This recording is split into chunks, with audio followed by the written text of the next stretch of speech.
I'm Branson.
Yeah.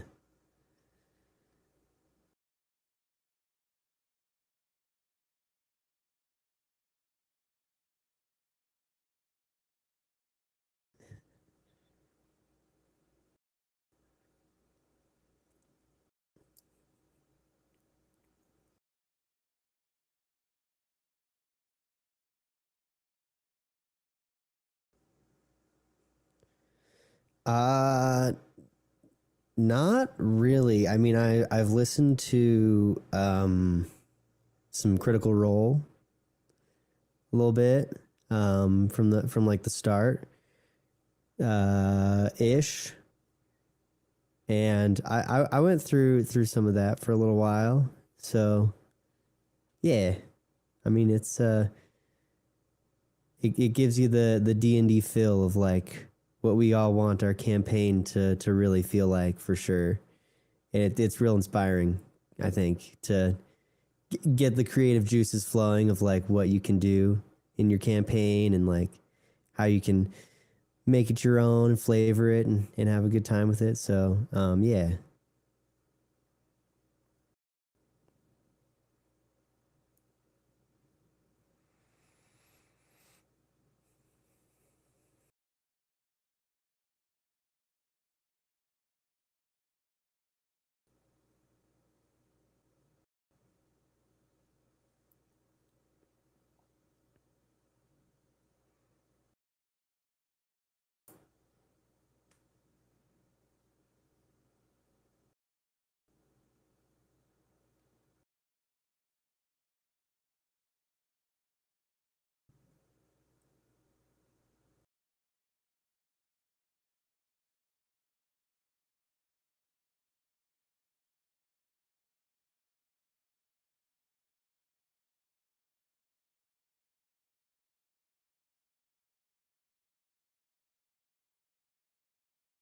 Nice.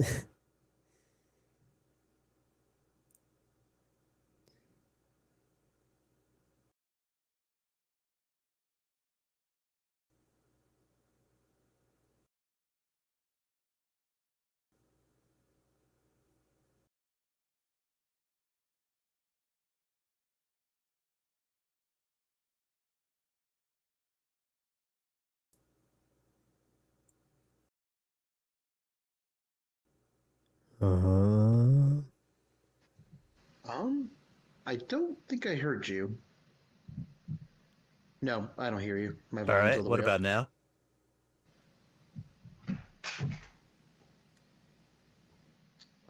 Still nothing. Still When I nothing? get the YouTube stream, I have the live every Wednesday starting soon screen. Oh. Oh, now I hear you. Okay. There. Perfect. Oh, nope, I'm in the wrong one. There we go. We actually only had Branson for that entire bit. Oh my. Yeah. All right. No worries. Seen subplots and side quests. We should add a third ass for scuffed. Uh, so that entire bit with the Titans takedown. I mean, we'll move on. We don't have to re-record any of that, but you know, there's a lot of shit that will that'll just be an us moment. Yeah, Heck yeah. yeah, just for All us. right, The perfect. YouTube will get me just That's so sitting funny. there. I was so worried about being able to hear Branson that the moment I heard Branson, we were good, but I didn't hear Chris and I, and we were muted. Oh, fantastic. Uh, that Well, is we funny. just were discussing D&D live play. I was suggesting to watch the Unsleepy City.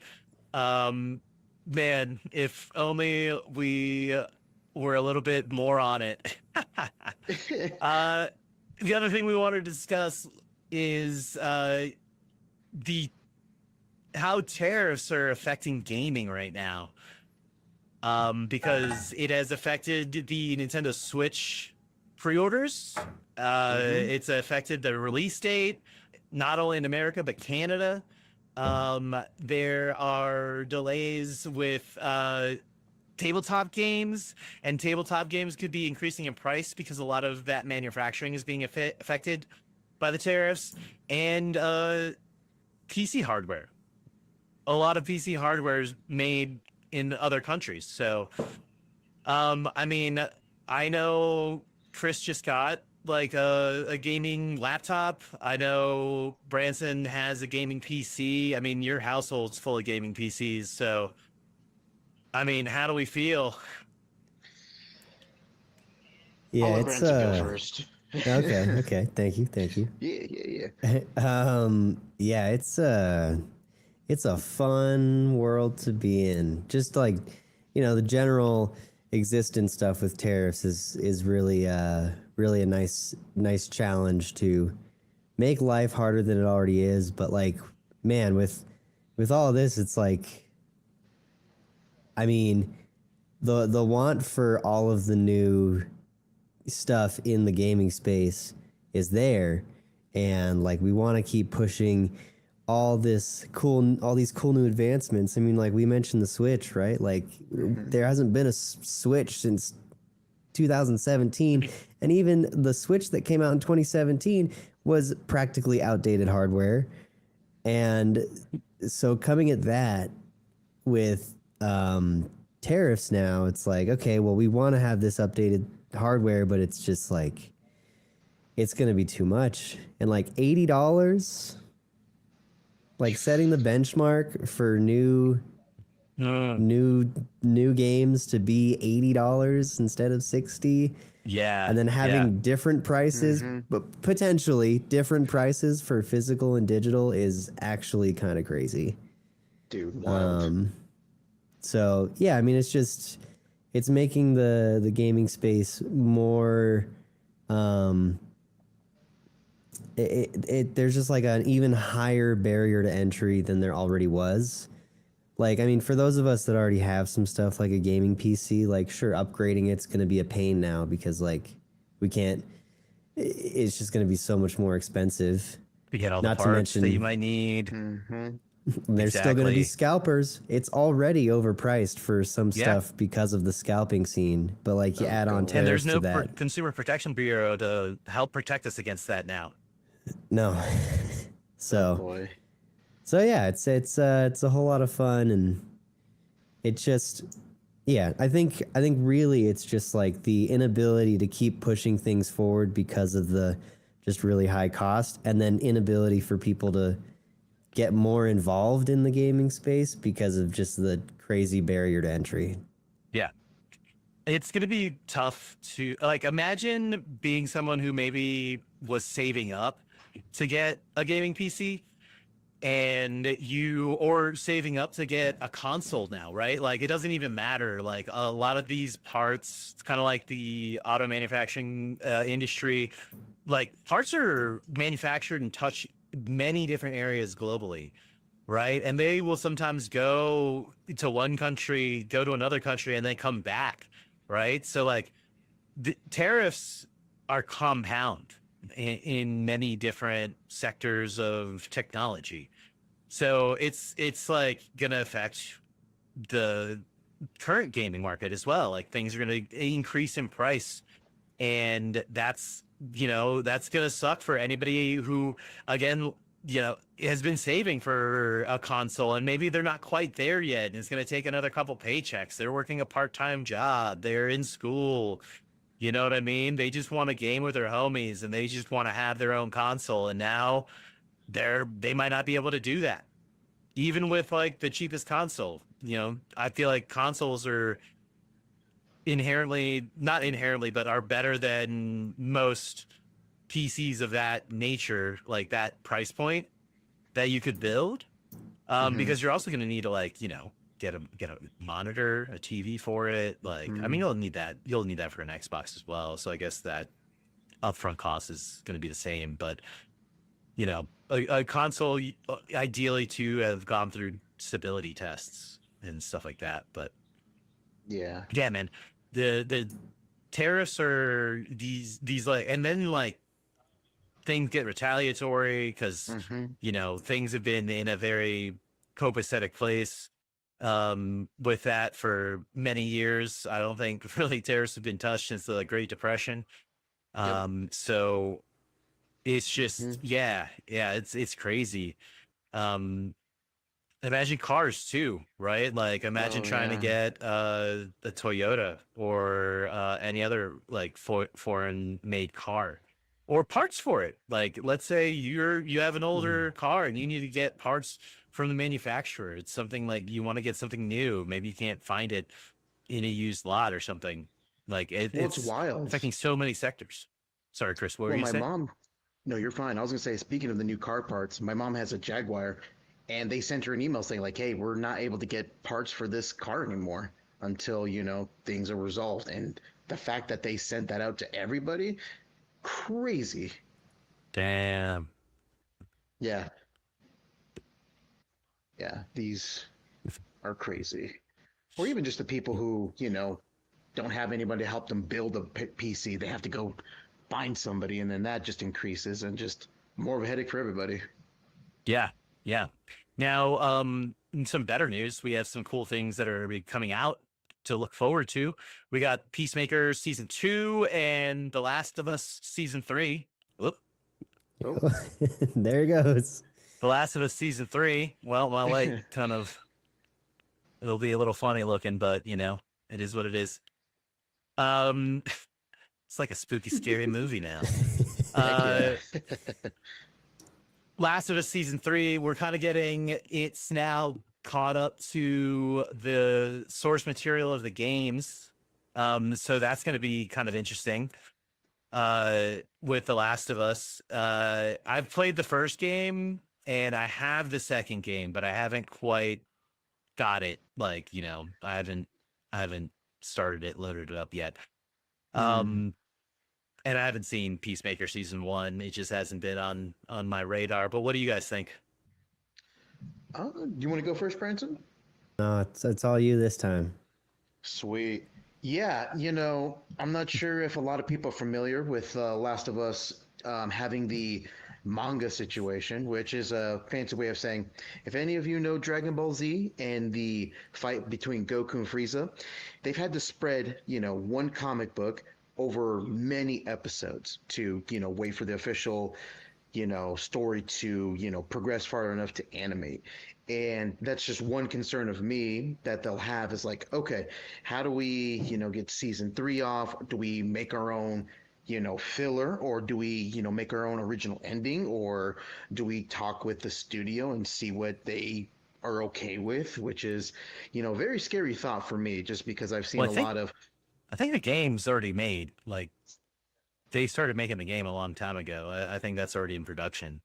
So I guess really? the question would be, I guess the question would be like, is the story gonna match the game that's not released? Are they gonna try and time it out so the game is released at the same time as the show? Or would they finish the show and wait for production for the game to come out so they come out together? You know what I mean? Like that's how I would kind of I would think the logistics of it would work. Is that they would mash the story of the game and then they would try and release the game first and then the show. Because I feel like you wouldn't want the show to. I mean, yeah, like what would you release first? Would you release the story of the story with the TV show, or would you release the game so the gamers can play it? And then either way, it's going to be compared, Yeah, I think the game would make more sense personally, but I could see why they would do both at the same time. Yeah, I feel like at the very least it should be at the same time. It would suck if if you were a consumer of one medium and only that medium, it would suck either way. I feel like, because like one way is getting spoiled regardless. Like, I don't know if there's really much that can be done about that. Right. And then, we kind of touched on this a little earlier, with the Nintendo kind of trying to set the price point of new games moving forward, because when one company sets a price, no other company is going to set their price point lower than that. You know what I mean? So when it comes to development of games, and what really irks me is that we're going to see variance pricing in Nintendo games. Have you guys heard about this? I did hear about it. Yeah. So $80 is just the baseline. That's the base of what these games could cost. And Nintendo is basically saying that, they could be more than that. And they could be less than that, but I mean, what's the percentage of less than that to more than that? You know what I mean? Low. They're already setting a tutorial game that should be free with the console at what, $10? $10. Their little Switch 2 demo game. Have you heard of this, Branson? I've not heard of the demo game. What's that about? So you know how like the Wii came with the Wii Sports, so you could get used to the Joy-Con or the motion sensor controllers and stuff. Mm-hmm. So they're gonna have a tutorial game of the Nintendo Switch 2 and all of its features and hardware and benefits and stuff like that. A little fun little introduction to the console. But it's $10. It's not like a free to come with the game, the console to show you it and show you how it operates and the cool features. It's a paid $10 game that they are trying to position as something of that value, as this is worth $10. I'm like, dude, I'll read it in the IGN article, I guess. Like, come on, man. Are you Honestly. serious? Like, I find the shitty IGN article, it's still free. You know what I mean? I'm not gonna pay $10 for check out the magnets on this. Oh, it's a Yes, closed circuit magnet. The magnetic connection closes the circuit. Yo, no. Like, So for features yeah, and how do you benefits feel about game? this No. $10 tutorial game? Ain't no way. I mean, like, for just tutorial on how the console does its things it's not worth $10. You can get like, I don't know, like I feel like Stardew Valley, that's not much more. I think that's like $20. But like you can get so full many other game. games, like a full game for around $10 it's like a solid playthrough that'll like give you enjoyment rather than like a tutorial on the console that should either be free or just be a video. Like, come on. Right? And you'll be able to get full games, games like, oh man, the HD remaster of like Fallout 4 or the HD remaster of most games. Whereas, that HD Nintendo Switch 2 upgrade edition is going to cost you $70. Like, what? Like, Yeah. oh man, like they're going the opposite of nearly all other like publishers. They're like, oh no, you're gonna have to pay the same price that it cost at launch 10 years ago plus more. Mm-hmm. For a And game the you've fact already that, played. yeah, crazy. And then you have to have their online service too to get the high definition of the games you already owe on the Switch too. Or you can pay an upgrade fee or pack. Sorry, they're an upgrade pack. My bad. Not a fee. It's a pack. Yeah. I didn't mean to confuse that. Oh, I feel terrible. Sorry. And then, more just Nintendo kind of like really trying to piss off their fans, I feel like, and like make it kind of not worth it to support Nintendo. But the new GameCube controller that everybody's hyped about, guess what, guys? It only works with GameCube, classic GameCube games. It won't work with, Nintendo games, like NES games, SNES games, N64 games. It won't work with any of those other games. It'll only work for the GameCube games. Of course. Whack. Very, That's very wild. Like, it's a Insane. controller. Just let it be a controller. Exactly. Allow it to work. It's not that hard. That to me is also like just a palm to forehead moment, and then with the upgraded power, screen, graphics, the battery life. Oof. Yeah, that battery life is rough. What's the battery life going to be, Chris? That battery life, I believe it was like a couple hours, if I remember correctly, depending on which game you play. I think it was, I'm trying to remember. Yeah, so the original was 2.5 to 5 hours, and it's just going to be doubling to 2 to 6.5 hours. So not much of a bump, only like by 30 minutes.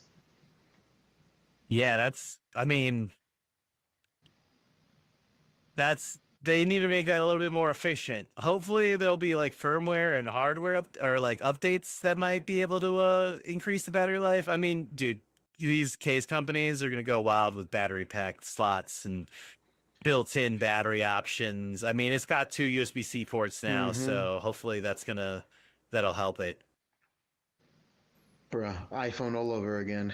Man, I'm glad I read that article. I'm glad I didn't have to pay $10 to find out that, the hardware features of this console, hidden Dude. features that it'll probably have. Oh, that's crazy.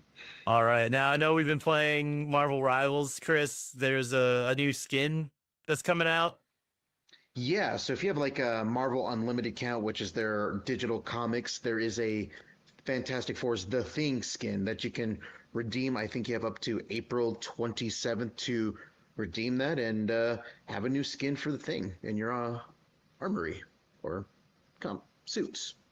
Nice. Nice. Yeah.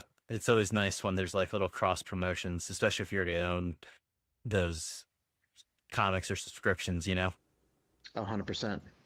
And Marvel Unlimited is kind of how we read our comics. So that's why we're a little behind on some arcs because we have the digital version instead of buying the paper copies. Although I used to have a comic subscription, I just, not in the same bracket I used to be. And then one of our main topics is Assassin's Creed Shadows. So Assassin's Creed Shadows just came out.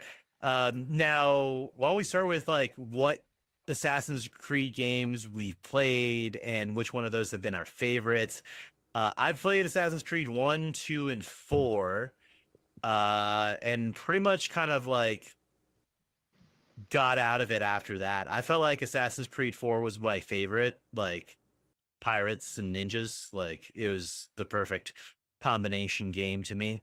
I especially liked all the pirate shit specifically. I'm sure some hardcore OG Assassin's Creed fans might have been like, what the fuck is this? But I fucking loved it. I thought it was amazing.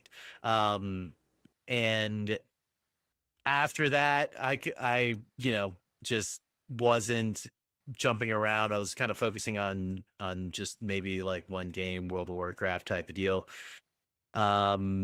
But I loved the just stealthy kill 'em games. It's what I love about Batman. It's what I love about Assassin's Creed. Chris, what Assassin's Creed games have you played? I started with Assassin's Creed 2 and went all the way up to Black Flag. I loved Black Flag and then the one where you're the Native American. Those are two of my favorites, but I think if I had to pick my favorite is Assassin's Creed 2.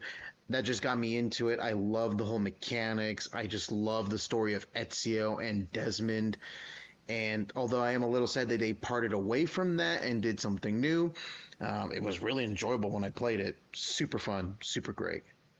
Yeah, yeah. I mean, to me, I was more interested in the past than the Paladins and like the now, but you know, it had a lot of lore. All these games have like a ton of lore. Oh yeah. I know Branson, you are a big fan of Assassin's Creed. You had mentioned at one point, like if you were creating content, you would want to do something with like the entire Assassin's Creed series.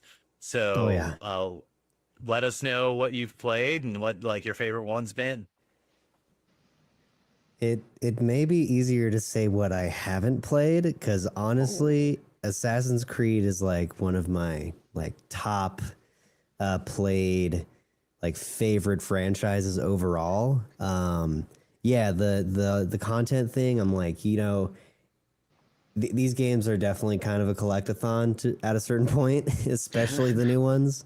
And the idea I had for that was 100% every single Assassin's Creed, starting from the first one up to the latest.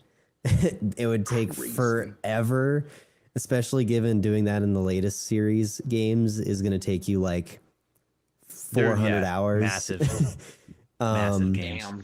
But yeah, I've played 1, 2, 3, Revelations, Black Flag, Brotherhood, Assassin's Creed, Unity, Syndicate, Origins.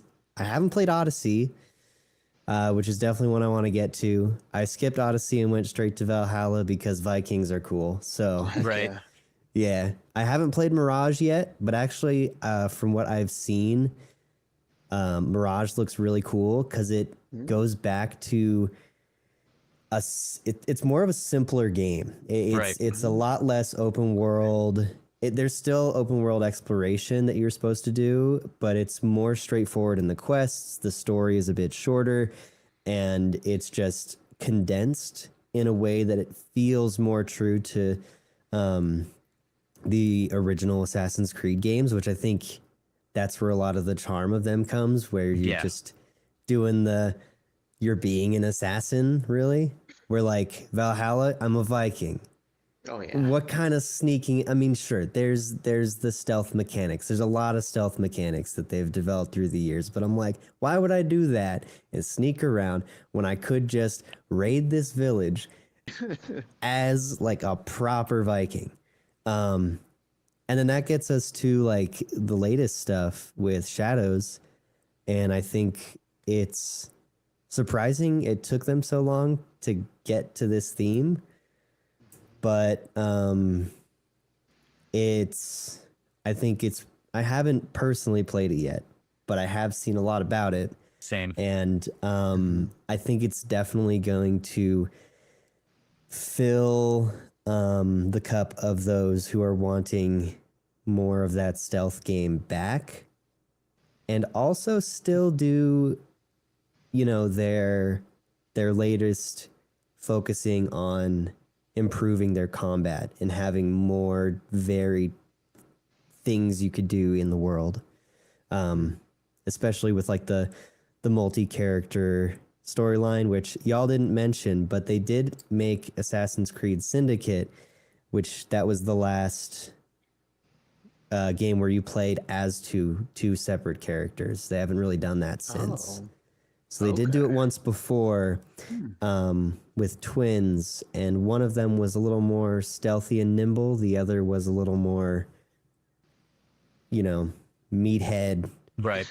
you know, gonna take all the fighting, which I Yep. feel like it may be similar to what they're doing with Shadows for sure. But you can definitely have a stealth type game with definitely unique, like separate characters, but using those same type of mechanics.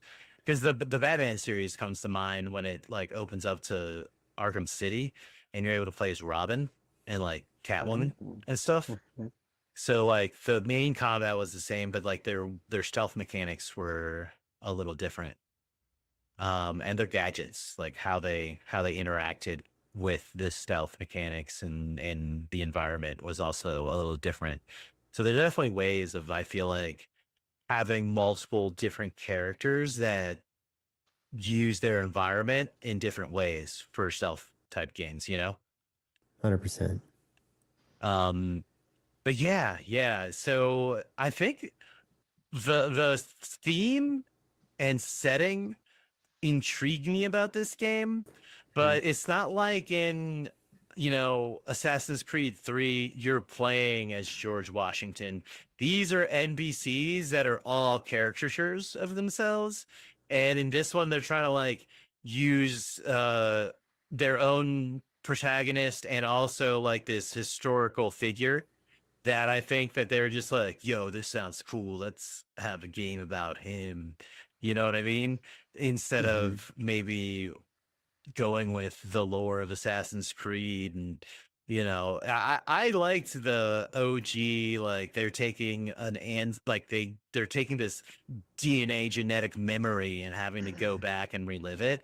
And I think that could have been cool to do in like modern Japan, and going back and then like, oh, you're a descendant of ancient assassin, you know? And there's a lot of stuff they could have done in many different periods of Japan. Oh Um, yeah. that like, I mean, they also could have just made a separate game instead of having like, I feel like I didn't play too much of like Mirage or Unity, or even was that big into like Assassin's Creed and Ubisoft games.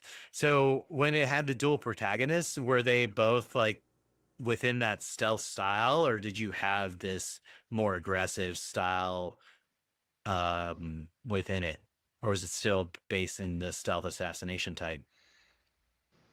It was still definitely stealth and stealth based, which um Shadow seems to be more strictly kind of separated in Yeah. how the individual characters are played and like their actual skill sets.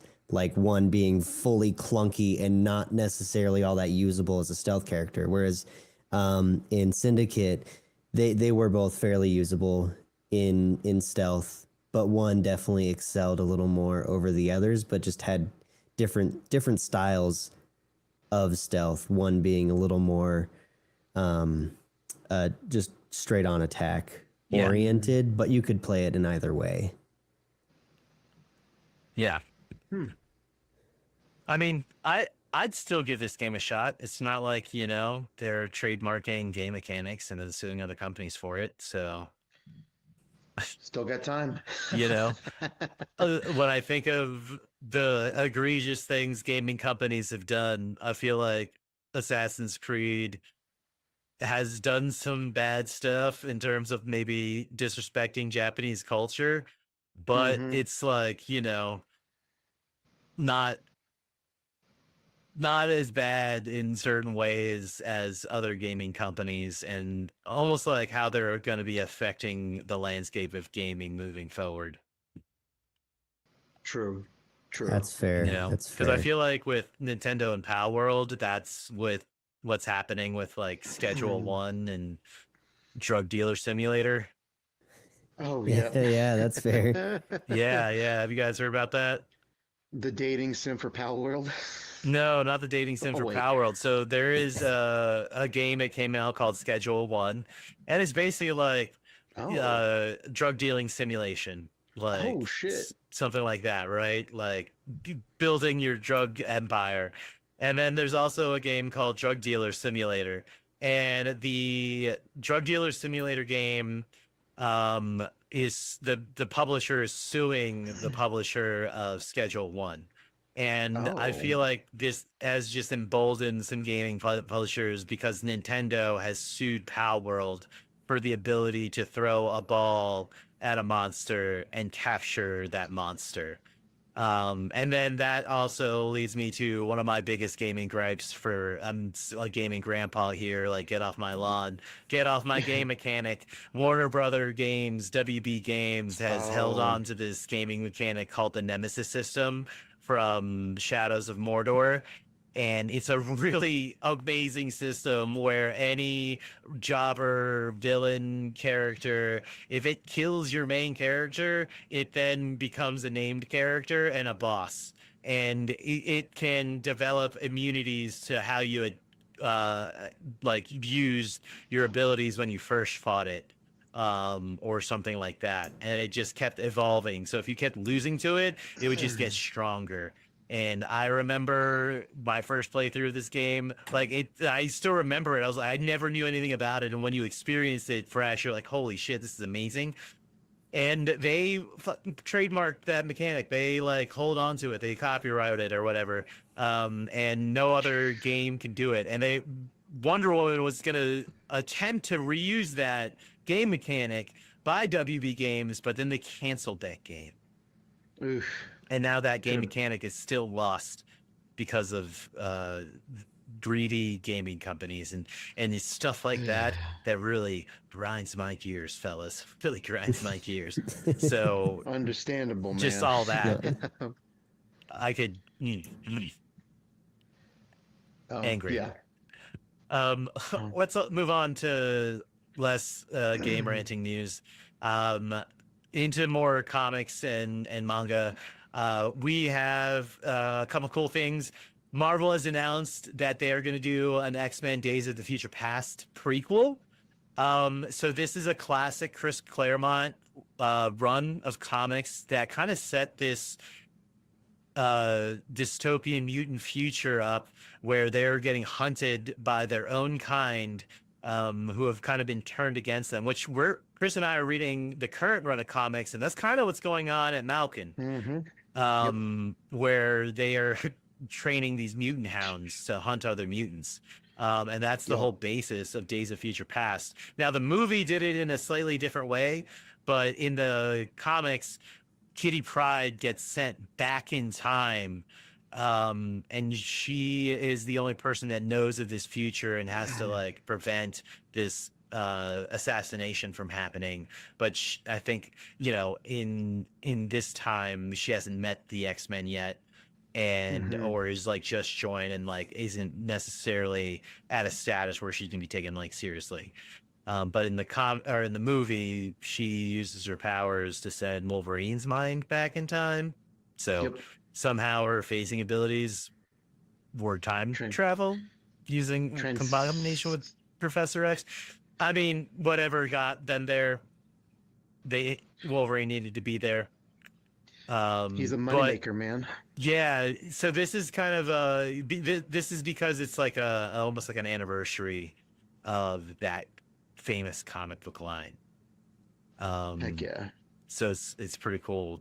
Branson, do you read any or have read any X-Men, or are you into comics? Um, I have not, unfortunately, but I have read some Spider-Man comics back in quite a while ago, but I haven't kept up with very much. There's a lot there, you know. Yeah. Totally. Yeah, there's a daunting amount of history, I feel like. Mm-hmm. That's like when we were deciding what we wanted to get into, there's some comics that I'm like, well, we can't really get into action comics because there's about 1,000 issues of those. Literally. Maybe we start with the last 20 or something like that. Yep.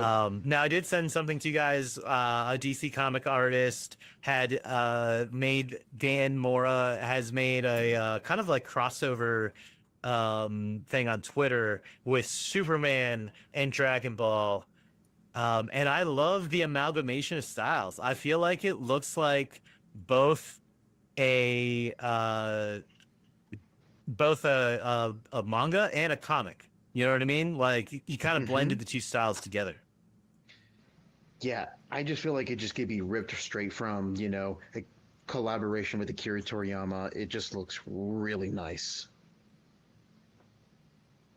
Yeah, and he kind of kept the Dragon Ball like character Mm-hmm. the right, you know, the eyes are still anime eyes, but Superman's still like, you know, kind of grounded in that more Western art style, but still Yeah. has, I feel like still has that manga influence because you're Yep. seeing that more blended together in the one of the more recent X-Men comics.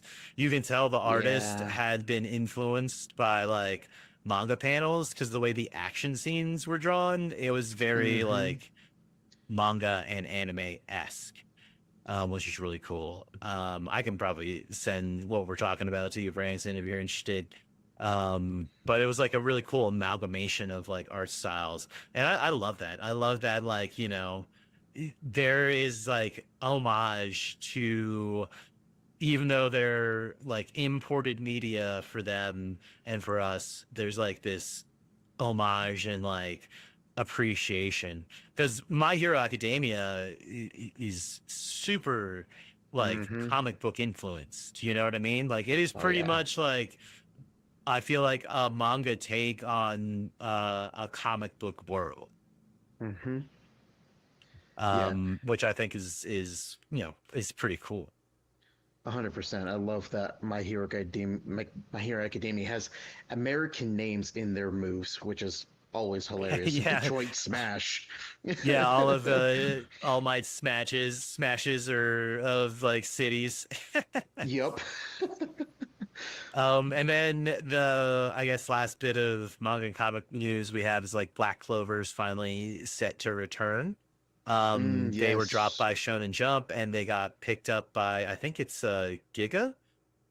Um, and Yes. they cut back on the release schedule, so but it looks like the books and the art and the quality has just gotten bigger and better. Yep. Which I'm By excited about. Giga. I love it when a story gets a chance to end. So Oh yeah. I hope they are able to give it an official ending and really close it out. Do you guys follow Black Clover? The anime, and man, Oh. I am that it's just left us off with a whole cliffhanger. I'm like, come on. We were just getting to some really, really good stuff. And, the manga's probably farther than that at this point, for Oh sure. yeah, But, like, yeah. it's just... And the anime is even harder to pick. I mean, if the book had to get picked up, anime trying to get, unless there's like this really big like outcry from the fans after the series ends to try and like wrap it up, then it might not look so good for the anime to be return on that. It And hasn't that's looked good honestly for why, years. like, I feel like if you have been invested in manga and anime for a long time, you might have a tendency, like me, to maybe once the anime gets to a certain point, you're like, fuck it, it might not even make it to where the manga is. So I'm just going to start reading the manga. And then I just finish the manga. And then I'm like waiting for the anime. If it catches back up to the end, then I'll reinvest back in it. Unless it's One Piece, then I'm pretty sure that's always gonna go on. And now my break has been like a 5-year hiatus, and I'm like, oh shit, I have like 200 issues to try and get back in. Oh, it's a lot. Dude. I stopped reading at the Wano arc, like the Bruh. start of the Wano arc. So it's Well, like it's a lot. I think you have plenty of time because One Piece is in its final arc. So I don't Yeah. know when it'll end, but hopefully everybody will catch up after that. Well, I remember when Bleach entered its final arc, and then like a year and a half later. Yeah, we're true. still in it. At least, well, I guess Bleach is a good like barometer of like it can come back. It's Like true. once the story's finished and if there's enough fan like outpouring, like it can come back. And I'm glad because like Blood War has been amazing to watch. And it's like one of those things like when you're reading it, you hope to be able to see it translated visually to an animated project, 100%. Let's go ahead and get on to some TV, movie, and anime news. CinemaCon had released a couple things we talked about last week with like the new Spider-Man movie. We've been talking about like Sadie Sink, but something that was revealed there was that Susan Storm in the Fantastic Four showed some scenes of her pregnant, which means that there's either going to be one of two things, or two things, Valeria and Franklin. Right? So I don't know if you know much about the Fantastic Four, Branson, but the children of Susan Storm and Reed Richards are each crazy in their own way. Crazy, like one of them is as smart as Doctor Doom and Mr. Fantastic, to the point where it's like one of the only members of the Richards family that Doctor Doom respects. And Yep, it's like this wild. little girl. This like 7-year-old girl's like, Doom respects your intelligence, Valeria Richards. It's like crazy. And the other is Franklin Richards, who made Galactus become his herald in the comics. Where That's if you know anything about insane. Galactus, he's the planet eater, and he Yeah. normally chooses something and makes it super powerful. And Franklin Richards is so powerful, he's like, nah, you're my herald. You're gonna find shit for me. So it's gonna be interesting how that's gonna turn out. It makes me want to theorize even more because knowing that it's going to be one of them, I mean, it could be Doom has placed the Fantastic Four have been around for a long time, and Doom's just plucked them out and put them in this pocket universe to control them. You know what I mean? Oh, And so it many might be different one of the options. kids that realizes that, like, oh wait, I can see all realities, and this is just a water droplet of a previous reality. You know what I mean? So, and now it makes me think that the old man in the trailer, the guy with the beard, old Franklin, dude, old Franklin. Franklin's coming Makes- back in time to teach his pre-womb self how to use his powers. Or get them the hell out of Dodge. One of the two. Yeah. Something like that. Council of Franklin's, who knows? Right. But yeah, that's some big things coming up with the Fantastic Four first steps. We have a new Avatar, like two new Avatar projects coming. One of them being a comic book graphic novel, the other one being an animated movie called The Legend of Aang, The Last Airbender. It is going to be done by the original creators of Avatar, from what I understand. Oh man, I'm excited. I mean, I wonder how much of, like, I guess they're gonna take from Korra's interpretation of when they were adults, um, and what maybe they wanted, maybe, because I don't know if that's Mm. exactly like where they wanted to take it. Because I'm pretty sure season two wasn't done by the original creators of the original show, Ooh. right? Oh. I didn't Uh, even watch Chorus, so I don't know. oh, okay. It feels so different in so many different, honestly, each season feels like it was done by a Oh. completely different writing staff. If you watch it, I'm not saying it's bad, because there's definitely some cool and good elements of it. I will say that Korra had a rough go of it, and I definitely wouldn't put her in my top 5 avatars. Oof. Big Yeah, oof. that's fair. Yeah. But the new movie, what do you guys think about it? Branson? Oh, I'm so hyped for it. I mean, I feel like as an original fan, literally waiting for the next episode every week for the original series to come out. I what I always wanted more so. I mean, it was cool to see the following Avatar, but I think what I really wanted was like a sequel kind of series where it is this, like it's the grown up version of the Avatar gang, and now we're kind of getting that. So they got some big shoes to fill because I think a lot of people have some high expectations of it, but I am excited to see what they're gonna do with it, and just like you mentioned, see how it kind of plays with what we got of adult Aang from Korra, and kind of where it'll go. I don't know. I think I'm just excited for it, just to get more of that kind of world, because I don't know. I just like it. What about you, Chris?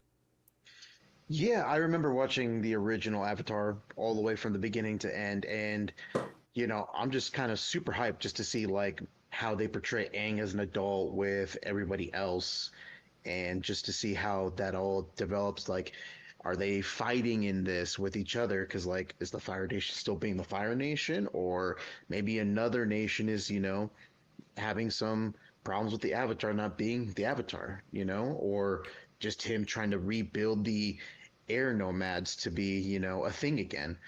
And I'm just excited just to, see how all that, comes together and expand on that lore.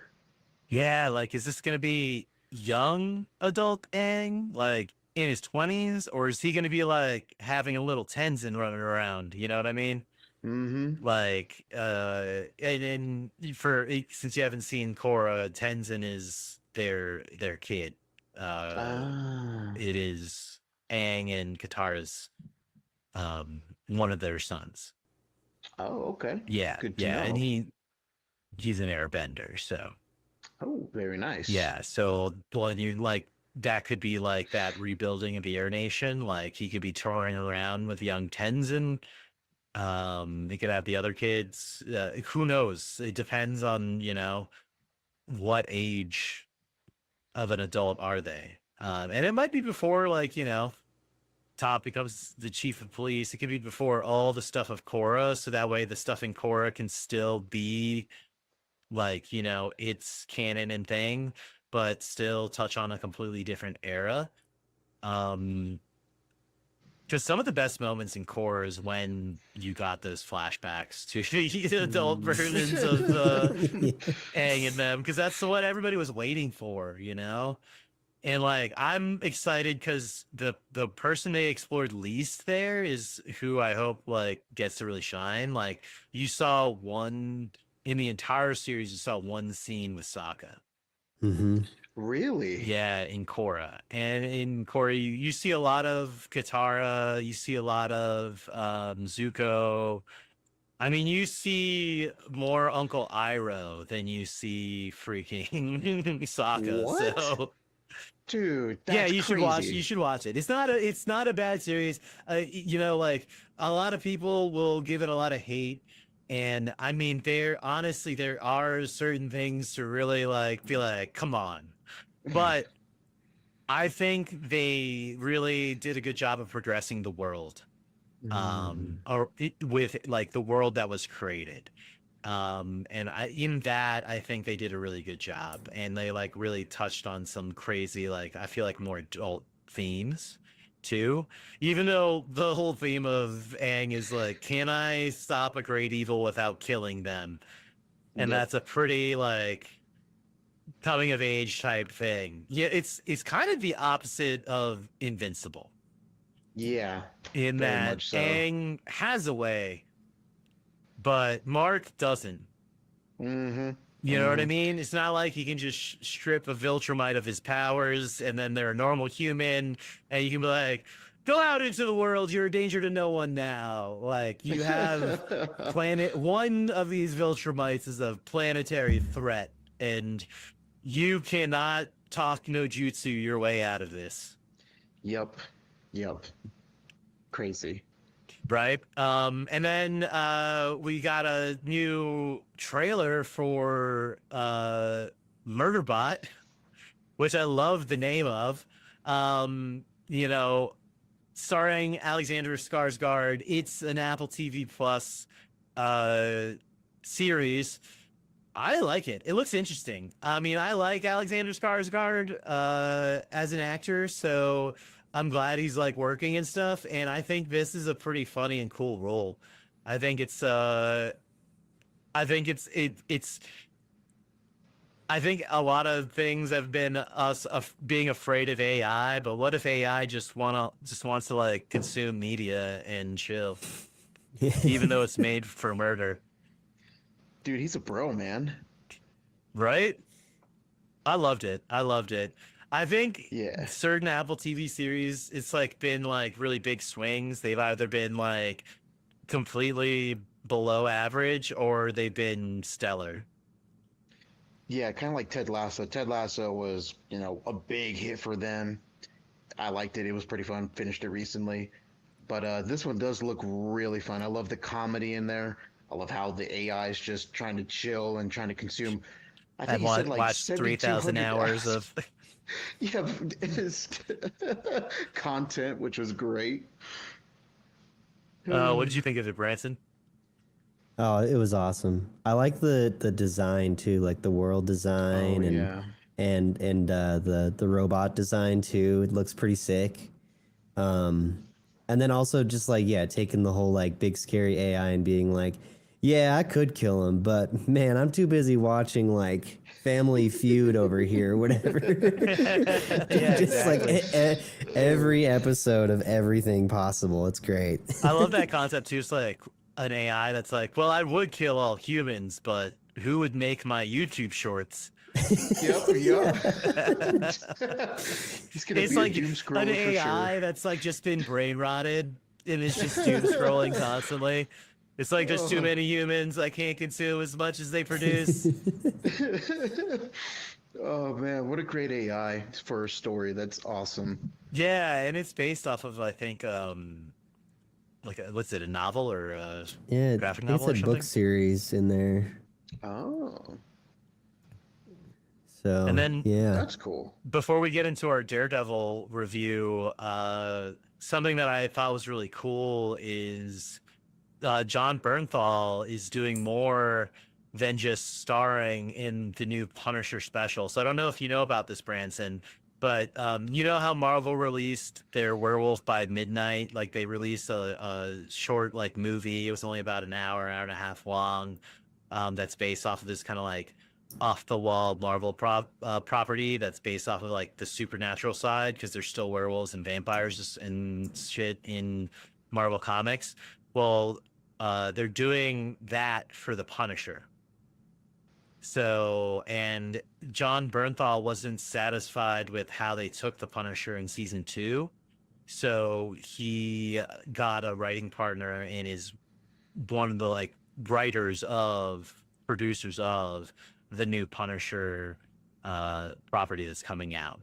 So, spoiler alert for the series for everybody if you haven't been keeping up with Daredevil, but we do talk about Daredevil in the latest episode in a spoilery fashion.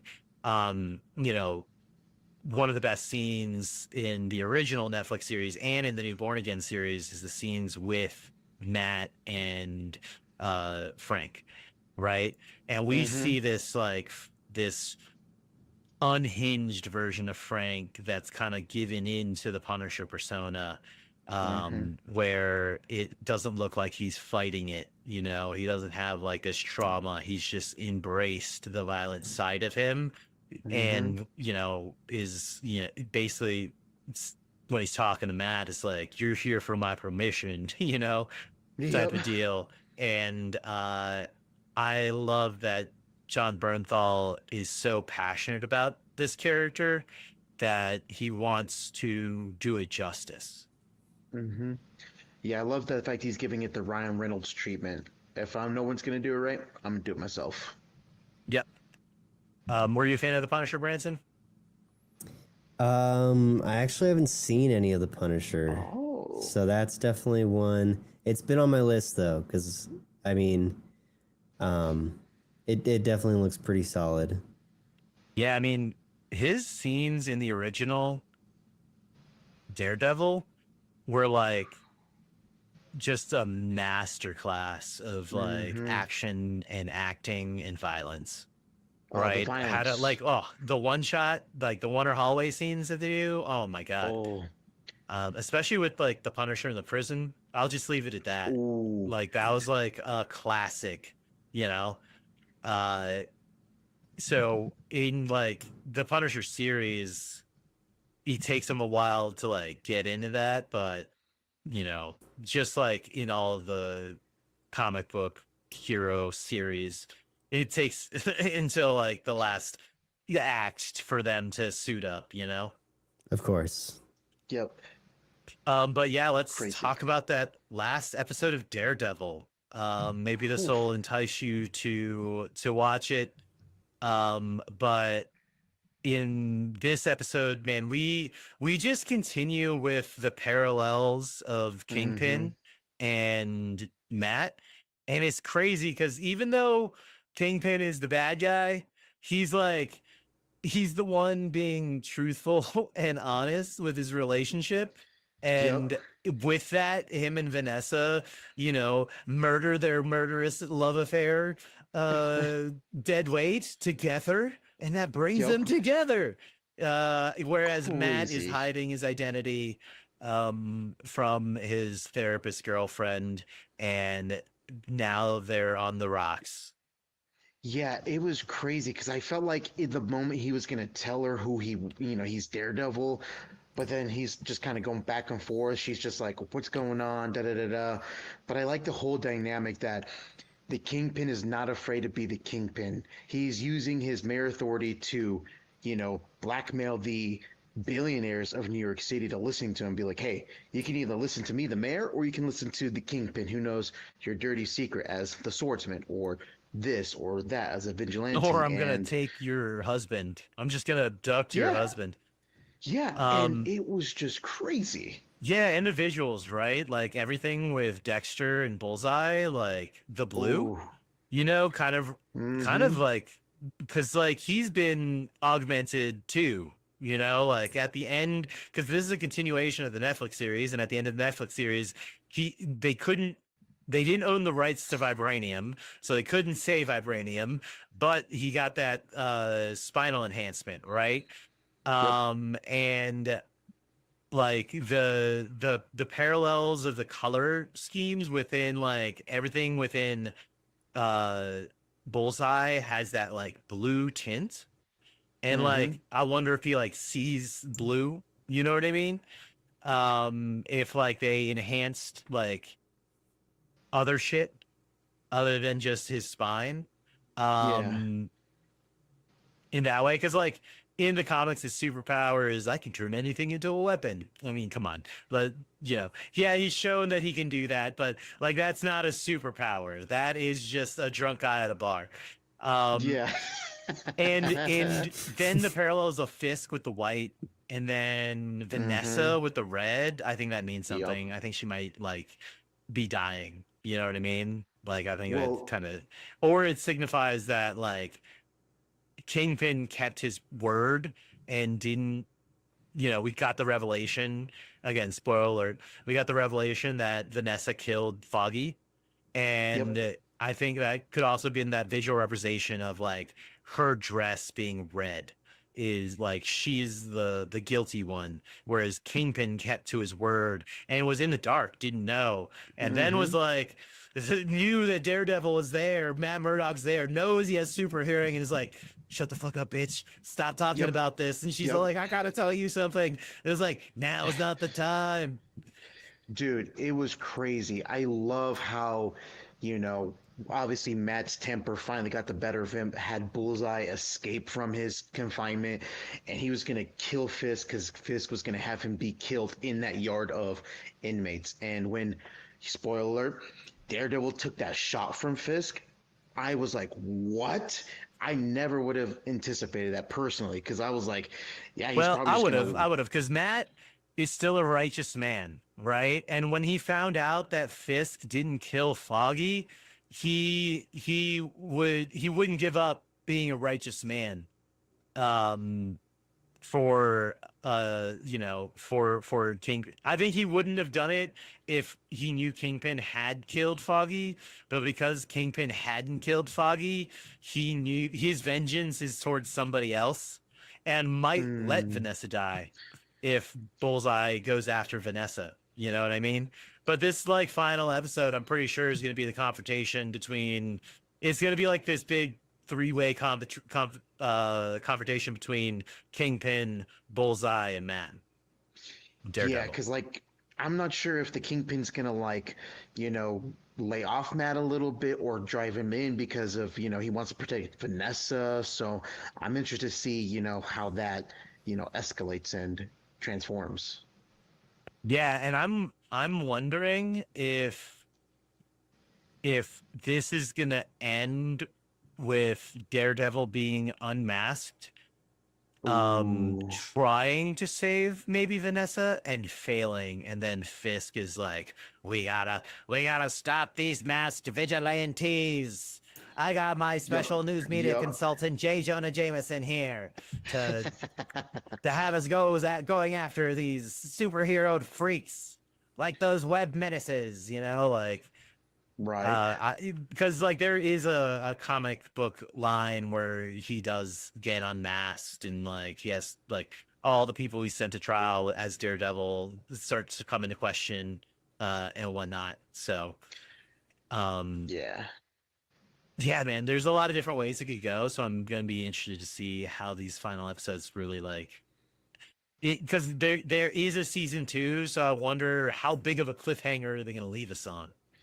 It's gonna be pretty big. I have a feeling, and it's gonna be painstakingly awful. Awesome. Yeah, well, hopefully maybe that entice Branson to want to watch it, or maybe we just spoil the entire thing and he's like, well, I pretty much got the summary, so don't necessarily need it from here.